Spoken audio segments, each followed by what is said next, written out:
It's time to go beyond plus ultra for more Boku no Hero Academia. I'm trying to figure out who I'm supposed to feel bad for here because they're not doing a good job of making me feel bad for Spinner. Yeah? Or even like the people that have been gathered around him. They're not doing a good job of making me feel like, oh, this is really a struggle. Especially when, um, Spinner gets his other power? Yeah, also, want to point out, I was right about at least one thing. That is a major drawback for having three, I guess now, not just two, but three quirks. Yeah? Unless they're going to reveal later that there's a fourth one. Which wouldn't surprise me. Some backup plan that All for One just shoved in there and didn't even tell Spinner about. Yeah? Oh, this will make you explode when you die. What? Oh no, no, no, no, no, no. This is the kamikaze quirk. That, Or that would be or bad. actually no, you know what? Let me rephrase that. Not that one. It would be the death blow. Cuz when you die, you blow up. Mmm. Huh.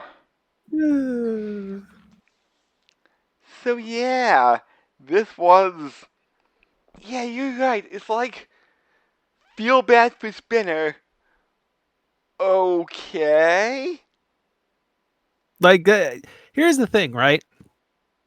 They give us kind of what is meant to be an overview for the metamorphs, right? Where they're supposed to be like, oh, we are the downtrodden and the ones that are constantly attacked just because we look different, right? And I get some of that. I think they've pointed that out, a little bit during the Dark Deku part of this last season. Mhm. Would have been nice if that was a little more thought out ahead of time, but hey, this is just this is coming through hindsight at this point. Would have been nice if we had more shoji background prior to this again, but again, that that is one thing I like and dislike about a manga running like this. You can set up the pieces to leave the gaps, but sometimes you don't set them up well enough. Like in this case, this is definitely a big thing that should have been kind of littered throughout the series a little bit. And we really only saw it last season. Prior Was. to that, there's literally nothing. Oh, I was just about to ask. Was Spinner's struggle at all? Maybe it was mentioned like, hey, like people I don't like me because I'm a lizard.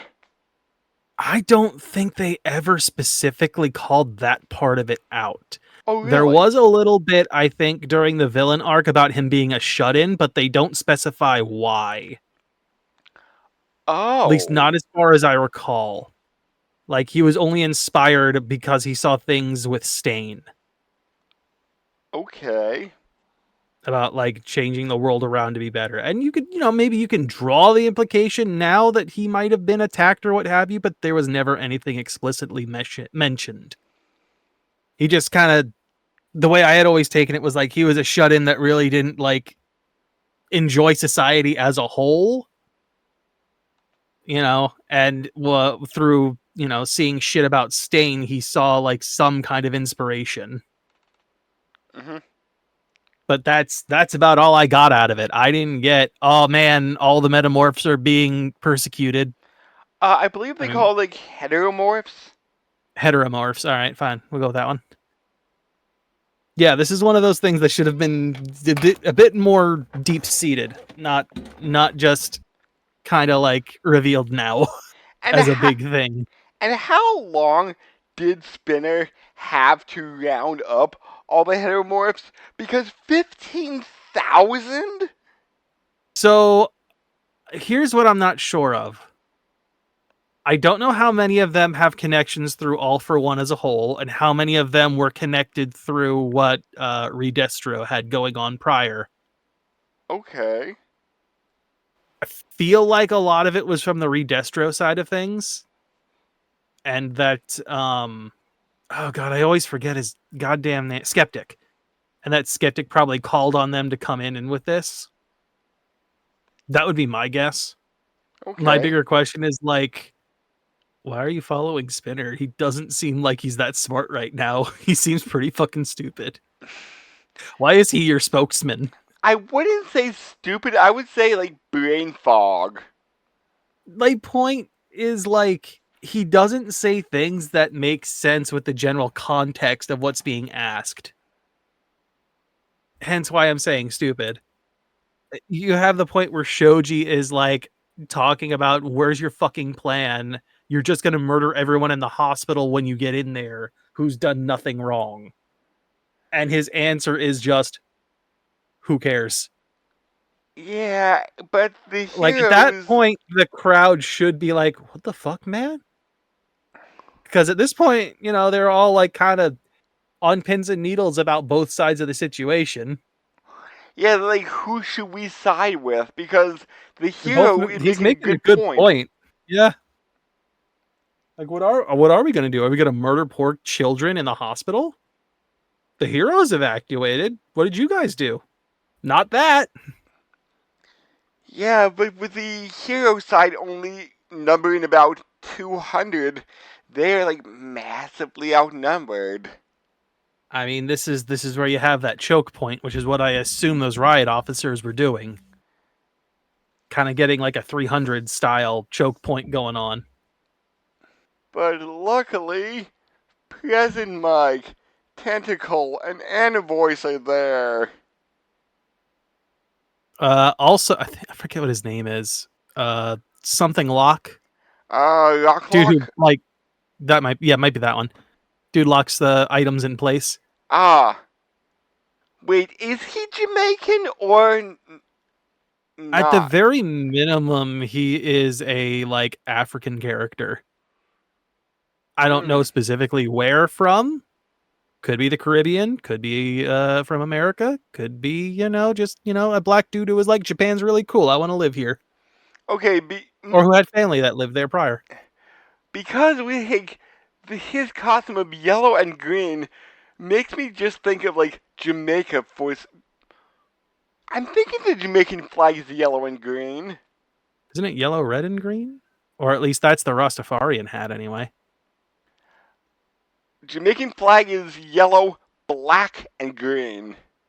I'm sorry, gold, black, and green. I think we're just meant to assume that he lives here, not that he's from anywhere specific. Okay.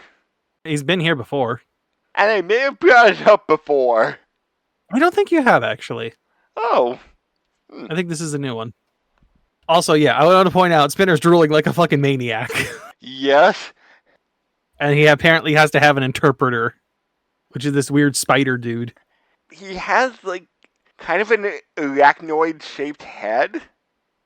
That he's got like 8 weird limbs that cover his mouth or can open up. Plus, I think he's got like weird arachnoid or at least insectoid like arms and legs, like the chitin. But again, why is Spinner the spokesman when he can't even speak for himself, really? Like, I don't feel like he actually speaks any full sentences until right near the end of the episode. It's all just like stilted half like sentences. And then the spider dude's got to be like, well, this is clearly what he means.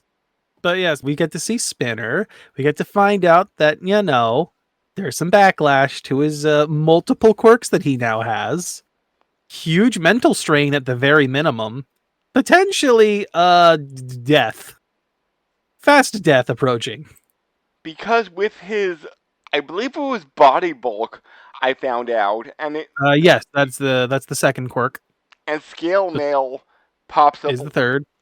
I was getting just a little bit of a Venom vibe when he went into that form for some reason. So I didn't realize what was happening at first. I thought something was taking chunks out of his body because of the way it would look to me. Like because the scale mail was red, it almost looked like hunks of his body being ripped off. So I completely misinterpreted what was actually happening until it was like fully formed.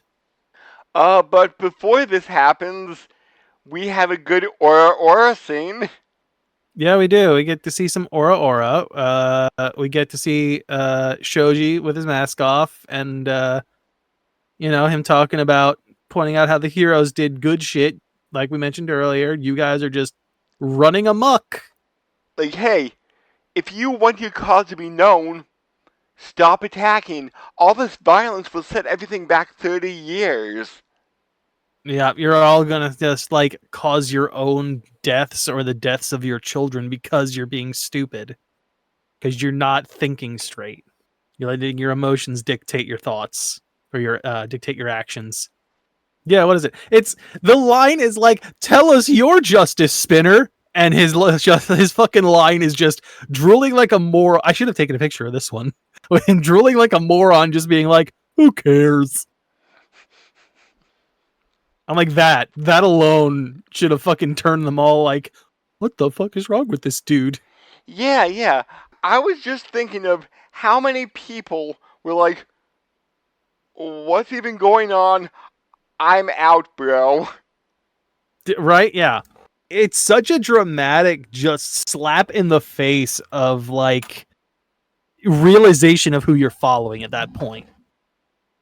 Like it's just blatant. Like I don't know if Horikoshi couldn't think of a good way to do this or if he's just like making this spider dude supposed to be like way better at speaking than he actually is to try and save the situation, which he does. I don't think it's believable in this case.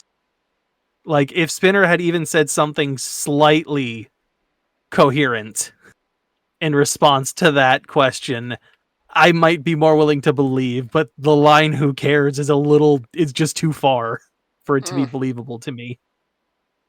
But yeah, Spider Dude basically tries to save it by being like, he's talking about bloodshed. Nothing is better without every sacrifice needs to come with bloodshed and this and that. And I'm like, that's not what I heard. I don't think that's what anyone heard. But okay. I guess we're still doing this. Yeah, I can't even find a name for Spider Face Guy. I don't know. I want to say he might have been there in the villains arc, but I don't know if he ever got a name. Mm. And is that technically League of Legends? Because it was subtitled LOOL. I think that's meant to be the reference, yeah. Okay. So cool, you went to the most like toxic environment you probably could. Great. No wonder you hate each other. Hey, hey, Yeah, hey. anyway. Hey, hey, hey. I know one of our friends played League of Legends. He freely admits it's a toxic area. Right, but hey, he plays it. And that doesn't change that fact that it's a toxic fucking environment to play a game in. I'm just saying, when you say it's 100% toxic, it's like Oh, I'm definitely including 99.999. him. No, I'm including him. He's included. Absolutely. If he's watching, he knows who he is. I don't care. He is absolutely part of that. Outside of that game, he's perfectly fine. He's a normal human being. Inside of that game, not no more. Humanity has been left at the door. We are just a toxic cesspit. Oh, Anyway, God. Yes. tangent ended. Moving on. We get to see the third quirk, the second one that he was given, scale mail, which is apparently just exploding out of his body. Is it made of his own blood? I don't know Let's see. because it's all red. Scale mail allows. Huh. This seems to be a choice to turn it on just the way phrased, but scale mail allows its user to cover their body with sharp armored scales, granting them an increase in strength and defense. But it doesn't say what those are made. Those scales are made of No. because they're coming from inside the body and they're stained red. So my brain is just like, is it hardened blood? That's the armor? Is it like the iron in your blood coming out and forming the mail? And that's why it's red? I'm not 100% sure, but it says in the anime, the scales are colored dark red. So maybe in the manga, they were. I mean, they're sprouting out, like, out of his body, like from inside out. So I'm assuming it's either stained red from the blood, because we see blood spraying as they're popping out. Mm-hmm. So it's either stained red from the blood, or it's coming from something with the blood. I am curious how strong it actually is, because apparently, we'll get there at the end, because I'm very confused by how that goes.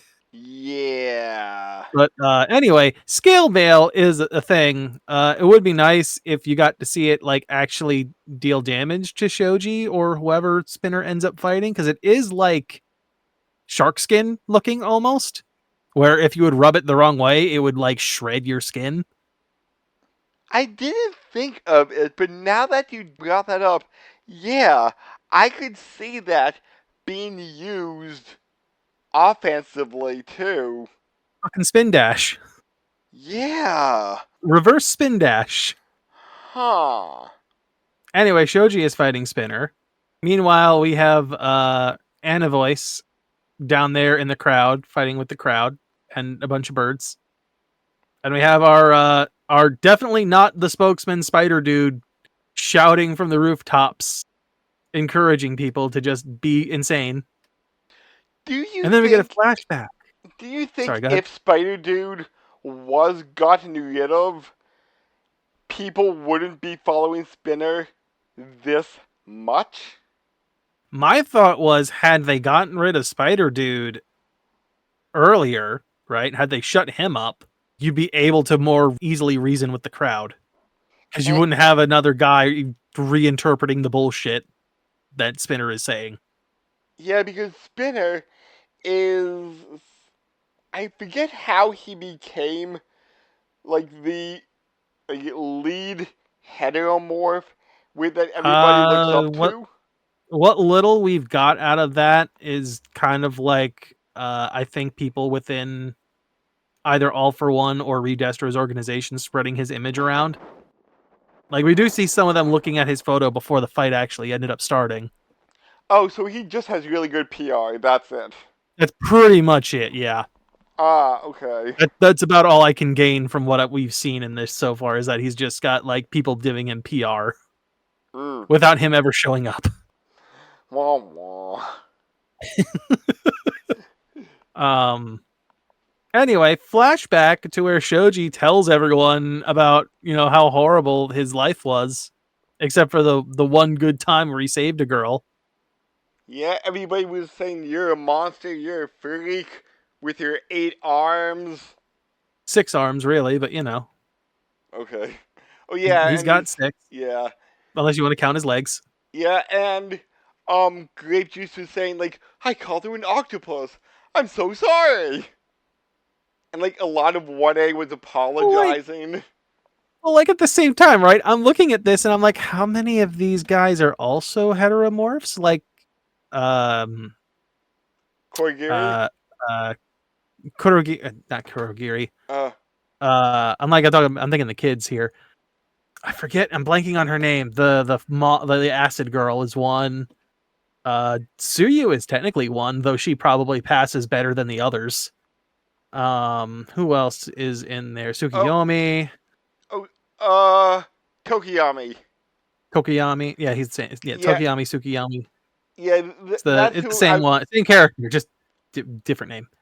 Um, that's who I was thinking of with like um because Koro I know is black and mhm.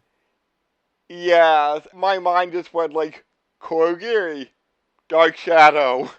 I know that's Annie wrong. Voice is one. Trying to think if there's anyone else in Class 1A off the top of my head that would be Would one. Toru be a heteromorph since she's invisible? I mean, if she is, nobody knows unless she's flashing them. I can't think of anyone else off the top of my head that would count toward that. I mean, you got plenty in Class B. You've got the Sasquatch dude in there. He would definitely be one. The comic book dude is one. Manga, or Mhm. whatever his name is. It's manga. We get flashbacks of sad Shoji, which, again, would have been cooler if we knew this before. Yeah. Anyway, flashback to like current time, and big horn sprout, and fucking Annie Voice looks way cooler like this. He went Super Saiyan 2. He's got this. So what happened? Like, did all this stress like evolve his quirk? I believe so. Although this seems to be an evolution that is natural for this quirk specifically, because we get a little flashback even for him about how his mom had something similar happen, or at least that hers had already sprouted and she knew how it worked.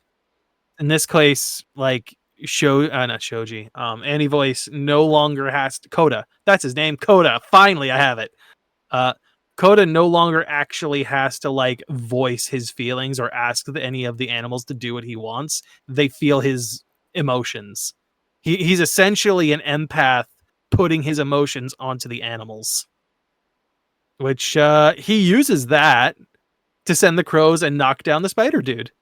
I don't know if he's dead or not. For all I know, he's swung away on a web. I kind of like the name of the attack being Hitchcock birds. Alfred Hitchcock, really? I just like Anyway, that little reference. mm-hmm. We get to see the final attack from Shoji, which I am very confused by because based on the visual, it looks like he literally fucking smashed through this dude. Like he pierced through his chest. Is the image what the image looks like? So yeah, I was confused by that too. I was thinking, did he punch a hole through Spinner? That's what it looks like from the visuals. Like it looks dead center of his chest punch, and Shoji just flies through. Yet there's no hole. Right. And Spinner appears in the trailer for next time, so Spinner can't be dead. The only thing I can think of, and if this is what happened, I wish they would have showed it, is that Scale Mail literally sealed the hole. Like he grew spikes and Scale Mail that resealed the hole shut. Okay, I could That's the potentially see only thing that. I can see that could happen, unless there's some fourth quirk we don't know about that Spinner has right now. Right. Like some regeneration or something. Yeah, some regeneration quirk. Either way, Spinner ain't dead. Crowd is still gonna fire on the hospital. Spinner apparently says like, "Oh man, walking out in the daylight, oh, it's so painful. They sprayed me with insecticide. Oh." And I'm like, "Wait, what? This is the most you've talked and the most coherently you've talked this entire episode. What the fuck?" Okay, I was like, this episode was trying to make us feel for Spinner, but you're right. This is all a little bit too fast, all Yeah, at well, once. Spinner and heteromorphs as a whole, which again, I get it. This isn't something that's been shown as a deep-seated problem. Like, if they Like would they have did something with heteromorphs, like, sprinkled throughout this series. Yeah, rather than like once or twice before this. And even those were kind of on the light side. Like what was it? The one was the girl that they wouldn't let into the shelters. You The know, really the tall tall. fox Yep, woman. yep. And then another one was like the little bit of Spinner's a snapshot of a backstory that we get during the villains arc, which isn't even really telling us anything at that point. Oh, that was her name, Ordinary Woman, I Yeah, she believe. didn't actually have a name. I remembered that much. But yeah, I'm just sitting there like, you're throwing all this at us at once without the build up for something this heavy. I forgot she was that tall. When, Yeah, she's like double Deku's height. depending on the shot, I guess. And I think we complained about her size being very inconsistent last season, but she is between 6'7" and 7 feet. Oh, Very, very inconsistent in the art. uh-huh. But but yeah, so Spinner's like, guys, follow me. And he heads off toward the hospital where Kurogiri's at. And our last shot is him breaking in. Do you think the heroes have a plan set up? I have to assume there's some plan, but what I'm more curious about is if they manage to get Kurogiri out or not. Like, we get to see the preview, and we know for a fact that at least it looks like anyway, Present Mike gets to chase after Spinner. Because there was that scene of President Mike talking to Eraserhead saying they didn't buy the fake address, huh? Yeah, they tried to throw them off was their original plan by giving them false information, or at least spreading false information, but apparently that didn't quite work out. So do you think it will be another full episode with Spinner? Or will we cut halfway through and jump somewhere else? So what little we see seems like it might just be the first 15 minutes or so, 10 minutes or so. My thought is that we're going to get to see this, and we'll either see what the final result is, which is either Spinner dying or him releasing Kurogiri. Oh. And then we cut to whatever's next. Interesting. My feeling is that this battle, the end of this battle, is literally going to be the heroes get the public back on their side, but Kurogiri escapes. Whether or not Spinner survives is kind of... it doesn't matter. If Kurogiri gets out, his job's done. It doesn't matter anymore. Okay. Also, I do want to point out, right? I think, because we get to see like a little tape or something that Spinner either has or was given by All For One. I forget what it is, but I think it must be whatever code, or maybe not code, but like order that All For One had recorded to get Kurogiri to activate again, instead of just remaining shut up in the tight bonds and restrictions that he's in. Well, we're going to have to see if this happens next time. Yay! So please like, comment, subscribe, and we'll catch everybody next time. And don't forget, kids, feel bad about the heteromorphs because it just happened now.